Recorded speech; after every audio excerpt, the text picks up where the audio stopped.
Hello students, welcome to science flame. तो आज हम स्टार्ट करेंगे क्लास 8 साइंस का chapter number 1 crop production and management का first topic agriculture practices. So basically जब सेम काइंड ऑफ प्लांट को cultivate किया जाता है एक पर्टिकुलर प्लेस के ऊपर ऑन अ लार्ज स्केल तो उसे हम क्रॉप कहते हैं। And we have different type of crops, for example cereal crops, vegetable crops, fruit crops, और ये crop season to season grow करते हैं। And also different climate condition में like temperature, humidity and rainfall.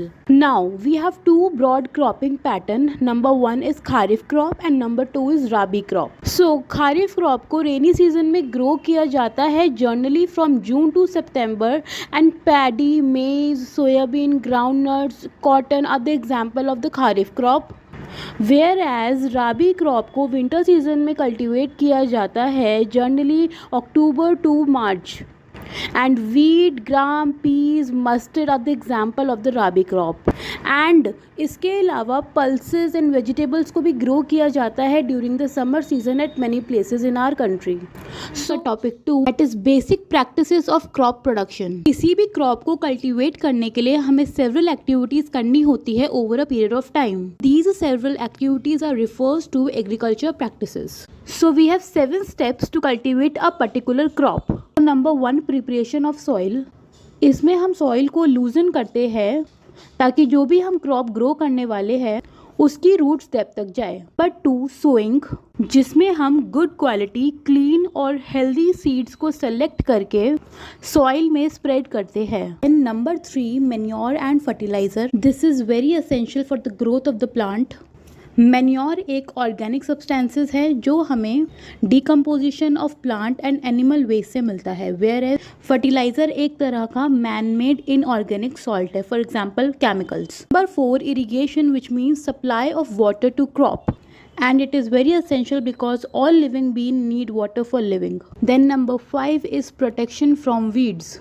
कभी कभी हमारे डिज़ायरेबल प्लांट्स के साथ अनडिज़ायरेबल प्लांट्स भी ग्रो हो जाते हैं, so we have to remove those undesirable plants time to time. Number 6 is harvesting. इसमें हम क्रॉप को कट करते हैं जब वो मेच्योर हो जाता है with the help of sickle और by machine. Then number 7 is storage. इसमें हम लार्ज स्केल पे स्टोर करके रखते हैं ग्रेन को in granaries and protect them from rats and insects. तो ये हमारी कुछ एक्टिविटीज़ थी किसी भी क्रॉप को ग्रो करने के लिए।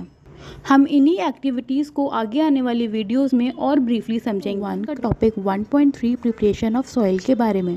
क्रॉप को ग्रो करने से पहले हमें सॉइल को प्रिपेयर करना होता है। हम सॉइल को लूज करते हैं ताकि क्रॉप की रूट्स डीप तक जा सके। लूजन सॉइल में अर्थवॉर्म्स एंड माइक्रोब्स की ग्रोथ बहुत जल्दी होती है, and these organisms are friends of the farmers since they further turned and loosened the soil and add humus to it. 2 centimeters of the top layer of the soil he support करता है plant की growth को, and turning and loosening of soil bring the nutrition rich soil to the top so that plant can use these nutrition, and it is the process of loosening and turning of the soil is called tilling and plugging. Can loosen the soil with the help of various tools such as plug, hoe and cultivator. If the soil is dry, we can add some water to the soil and sometimes add manure to the soil before tilling. 1.4 sowing के बारे में। It is an important part of crop production, and before sowing we need to select some good quality, clean and healthy seeds.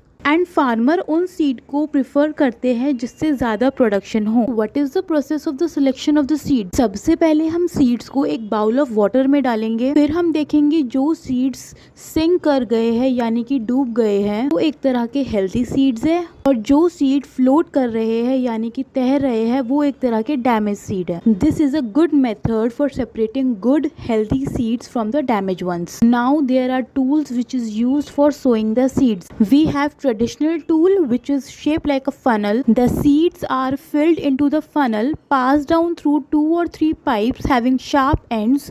These ends pierce into the soil and place seed there as shown in the picture. And the modern method seed drilling which is used for sowing with the help of tractor. ये tool equal distance पे and depth पे seeds को sow करता है and then seeds को cover करता है by soil after sowing. and this protects seeds from being eaten by birds. Seed drilling machine time and labor को दोनों को सेव करती है। एक अप्रोप्रिएट डिस्टेंस होना बहुत ज़रूरी है between the seeds to overcrowd the plant, and if we avoid overcrowding so it will allow plant to get sufficient sunlight, nutrition and water from the soil. Manure and fertiliser के बारे में, plant की healthy growth के लिए हमें soil में manure and fertiliser add करना होता है।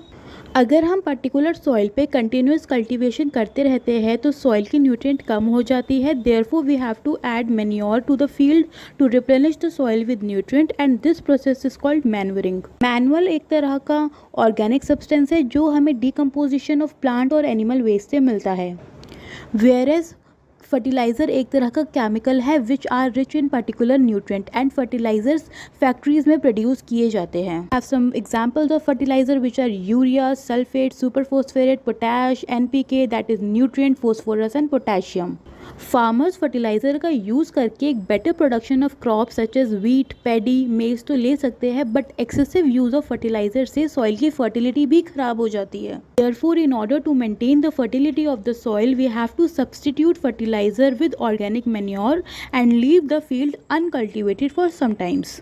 मैन्योर इंप्रूव करता है सॉइल के टेक्सचर को and also water retaining capacity को भी। तो क्या आप कोई और तरीका जानते हो जिससे हम सॉइल को रिप्लेनिश कर सकते हैं? If you know the answer please comment down below. Crop rotation के बारे में, crop rotation is the another method of replenishing the soil with nutrients. इसमें हम डिफरेंट क्रॉप्स को ऑल्टरनेटिवली यूज करते हैं and which farmers are use to grow leguminous fodder in one season and wheat in the next season. It helps in the replenishment of the soil with nitrogen. Farmers are being encouraged to adopt this practice. Now we have some advantage of manure. Manure एक तरह का organic substance है which is considered better than fertilizer. Manure encourage करता है to water holding capacity of the soil की, and by adding manure to the soil exchange of gases become easy. Manure increase करता है number of microbes को which is earthworm who is the friend of the farmer. It also improve the texture of the soil. Topic 1.6 irrigation के बारे में, as we all know living beings need water to live and water is important for proper growth and development. Plants की root water, minerals and fertilizer को observe करती है and plant contain 90% of water. Water इसीलिए essential है क्योंकि germination of seed dry condition में नहीं हो सकता। सारे न्यूट्रिएंट वाटर में डिसॉल्व हो जाते हैं एंड ट्रांसपोर्ट करते हैं each part of the plant. Water maintain करके रखता है moisture of the soil for healthy crop growth.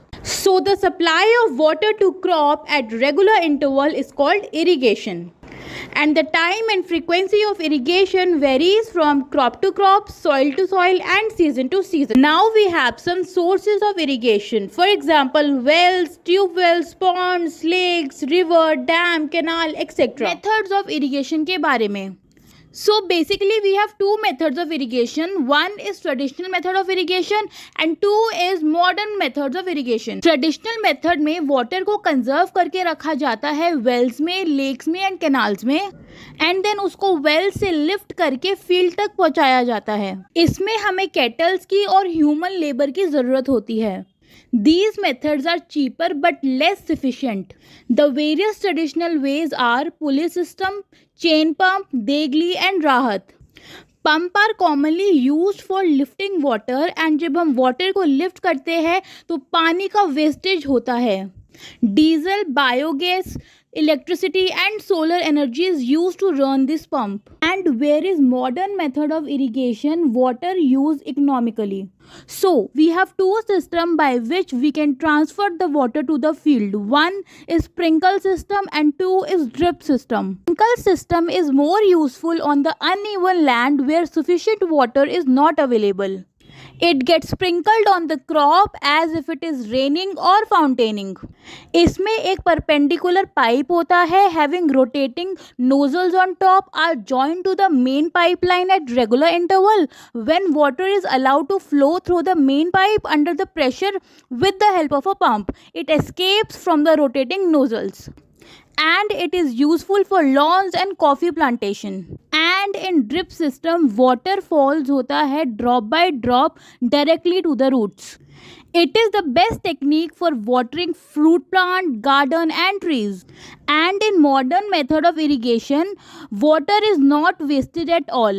Topic protection from weeds के बारे में. जो भी undesirable plants हमारे main crop के आसपास grow हो जाते हैं उन्हें हम weeds कहते हैं. And it is very important to remove those weeds.